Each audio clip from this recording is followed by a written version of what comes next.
তোমাকে ভোলা কঠিন কিছু নয়। এই অভিমানটা যখন মনের মধ্যে পুষি, তখন পুরনো স্মৃতিগুলো নতুন করে আরো বেশি গাঢ় হয়ে যায়।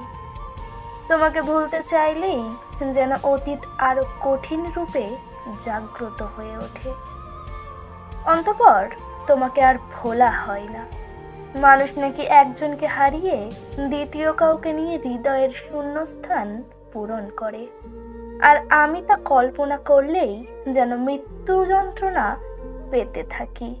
তোমার শূন্যতা পূরণ না হোক, থাকুক না শূন্যস্থান, ক্ষতি কি? যে শূন্যতা আমাকে একটু একটু করে শেষ করে দিচ্ছে, সেই শূন্যতা বাস্তবে পূরণ না হলেও কল্পনায় পূরণ করে নিব। তবুও তোমার শূন্যতা থাকুক। তোমার জন্য যে হৃদয়ে এক আকাশ ভালোবাসা, সে হৃদয়ে তুমি ছাড়া অন্য কেউ না আসুক। থাকুক না শূন্যস্থান, ক্ষতি কি তাতে?